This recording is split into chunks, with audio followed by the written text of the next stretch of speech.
ओम शांति आसतु आज 2025 मसीहा अगस्ट मास 1 तारिख उपलक्षे मातेश्वरी कौन आमको अमूल्य महावाक्य शुणई से कथा जानिबा। मातेश्वरींकर अमूल्य महावाक्य एबे भी कर्म करिबार प्रतियोगिता कर नाही। प्रथमे तो निज ठारे यही लक्ष्य निश्चित करने को हेबो जे मते जेकोसी प्रकार रे निजर विकार गुड़ी को बसीभूत करने को हेबो, तेबे जाई ईश्वरीय सुख शांति रे रही पारिबो। तेबे आमर मुख्य पुरुषार्थ हेला निजे सर्वदा शांति रे रहिबा सहित अन्य माननकु मध्य शांतिर रास्ता को आनिबा। एथिरे सहन करिबार शक्ति निश्चित दरकार। तेबे सबु किछि निज उपरे ही निर्भर करुछि। एभली नुहे जे केही जदि आमको किछि कहिदेला तेबे अशांति होई जिबा ना। ज्ञानर प्रथम गुण हैला सहन शक्ति को धारण करिबा। देख अज्ञान काल रे कहि थांती जिए जेते भी गाली देउ तुमे एभली भाब जे एही गाली मोर केउठारे लागिला।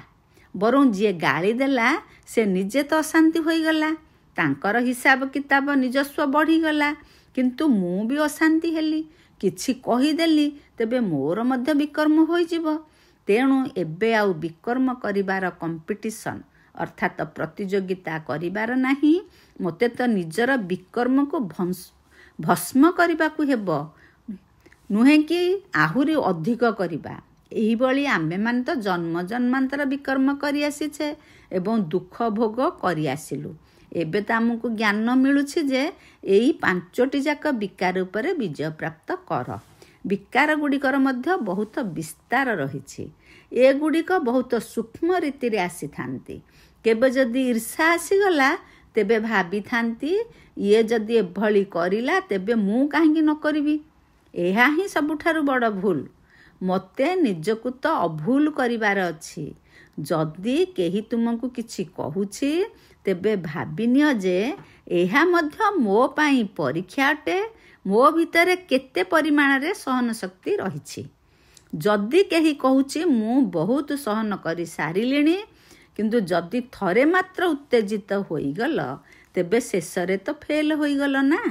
जिए तुमको कहिला से तो निजको बिगाड़िला, किंतु मोते तो निजको तैयारी करिवार अछि, नुहे कि बिगाड़िबा। सेथिपाई बहुत भल पुरुषार्थ करी जन्म जन्मांतर पाई बहुत भल प्रारब्ध जमा करिबा को हेबो। बाकी जेउ माने विकार गुड़िकर बसीभूत अटंती सेमानक भितरे तो भूत प्रवेश करिछि, कारण भूत मानकर भाषा ही एपरि होई थाए। किंतु जेउ माने देवी देवता कुलर आत्मा सेमानकर भाषा निश्चित दिव्य होइथिबो। तेणु निजको दिव्य आत्मा करिबार अछि, नुहे कि आसुरी। अच्छा, ओम शांति, ओम शांति।